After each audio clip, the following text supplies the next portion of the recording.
John's Random Reviews.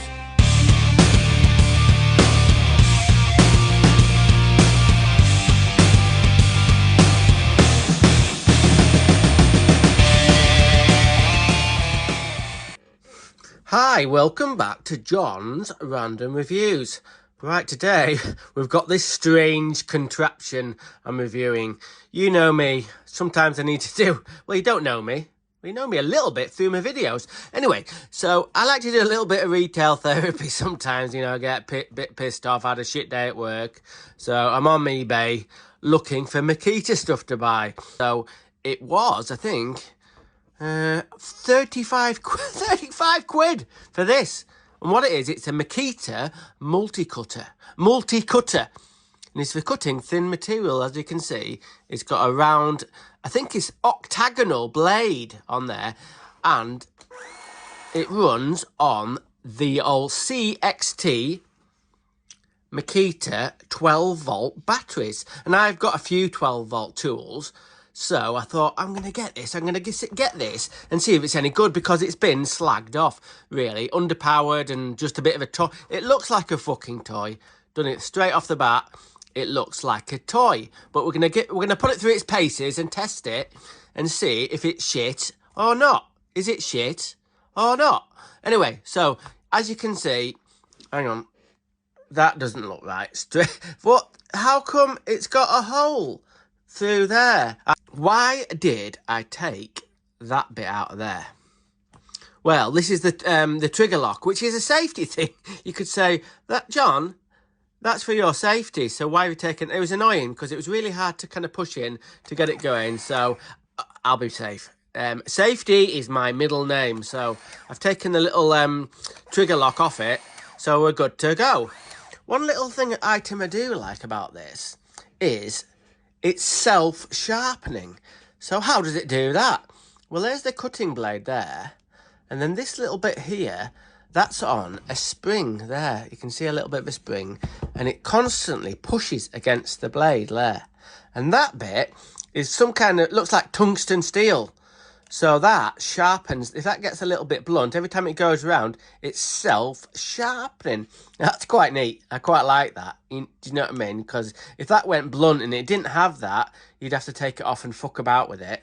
So that's pretty cool. It's got a little, I don't know, I think that white line there, it's not painted on. It's the plastic casing has got a white bit of plastic embedded into it. That's the same as this.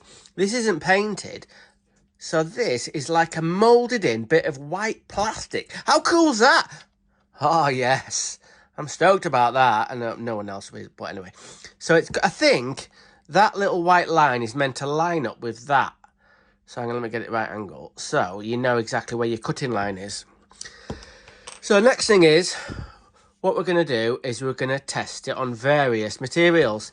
It's only for cutting thin sheets. So before you're thinking, will it cut plywood? No, it won't cut any kind of anything like that. But first thing we'll try is a bit of cardboard. Let's say we had a little bit of cardboard to cut. The thing with this, if you push it really hard, it kind of bogs down a bit. But if you just let it do its own work, what you've got to do is keep the material up against that bit there, the top bit there. And then it's actually, I don't know why you'd want to cut a load of cardboard, but if you did a lot of packaging and you wanted you were a bit of big eBay and you had to make specific cardboard packages to fit, and you were doing it a lot, it's pretty good at cutting cardboard. Will it cut a curve? Well, not really, so we'll fuck that off. What else can we try? We'll try a thicker, look at this, we'll try a thicker bit of card. Will it be able to do it? Fucking hell. The suspense! Anyway, we'll try it. It's getting a little bit bogged down. You can see it stopped. We start again. It just about managed to do that by stopping and starting, and it's done a bit of a shitty a shitty job of the cut, really, but I think this is on its maximum, really, cutting capacity. So far, so good. If you're cutting bits of fucking cardboard. Anyway, let's try a bit of plastic. Let's see if it'll cut a bit of plastic. It's only thin. What will that be? I don't know. Maybe 1/2 mil, just under. So we'll just give it a go on this. Oh, well, it didn't really like that. It kind of like, it snapped it off. So hang on, let me just see if I'll do it again. Just watch this. It kind of gets bound up. No, it kind of gets stuck. Hang on, try it again.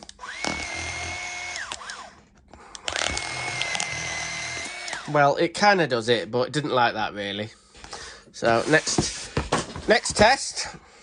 We've got a little bit of felt here.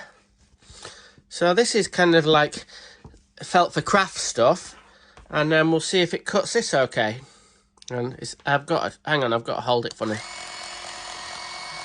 Whoa, actually, hang on a minute. This is actually pretty good. Hang on, if I can hold it. Look at that! Wow, if you were cutting some felt all day, it might be pretty good. To be honest with you, I think this is really good. I'm impressed with it cutting this felt. If you were cutting the felt all day with some scissors, this is a fucking bad example because this is shit scissors. But you can see it all gets bound up like that. If you don't have really sharp scissors, it's no fucking good. Right, let's try. Let's see if it'll cut a t-shirt. The problem with cutting stuff that's kind of like fastened, not fastened down, hang on, let me just, sorry Rex, just move you out of the way. Right, we'll just see if it'll do it. Fucking hell, take my bloody fingers off. Well, it will cut it, but it's getting bound up a bit. I think it'd be okay if I had to cut some thin rubber for a gasket or something. I think that might be quite handy. Or we've got like some big boilers in loads of packaging that I couldn't be asked to get my fucking Stanley knife out and cut it open with a Stanley knife. And I thought, fucking, all the lads would be laughing at me. Fuck me, what, John? What have you bought now? And I was thinking, oh God, it's embarrassing. Anyway, 4 little bits of cardboard and little bits of paper or whatever, it's okay, but I don't see the point. But what I do see the point at, if you're into craft, I think this could be just a thing for you. It cuts really well, this felt. Look at that. Actually, it snags a little bit, but it's because it's kind of like, it moves about a bit, and you can't, it needs to be held sort of rigid somehow. So if you're into like a crafty person who does fabric and things like that, and you do it all day long, because as you know, or don't know, if you do that kind of grip, like a scissors grip, over time, you get sort of, it damages your wrist. Carpal tunnel syndrome. So my wrists are knackered, but they're from using big old Stilsons and spanners and stuff. But you can still damage your hands with scissors. So if you were doing sort of cutting a material all day long, I think this would be just the ticket. Right, muckers, let's try it out on this little bubble wrap, insulation bubble wrap, and see if it's any good with this. This is a little bit rigid, so we'll try it on this. Whoa. Whoa. That is quite impressive on there. So that's pretty good. Okay, let's try a little bit. Sorry, Rex, you're always in the bloody way. Let's try a little bit of towel. I think this is a dog towel. The wife is going to go fucking mental at me. But let's give it a go.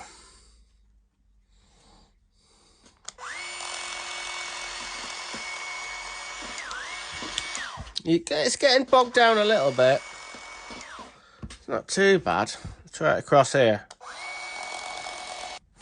Right, should you rush out straight away or go on your phone or the computer and buy one of these immediately?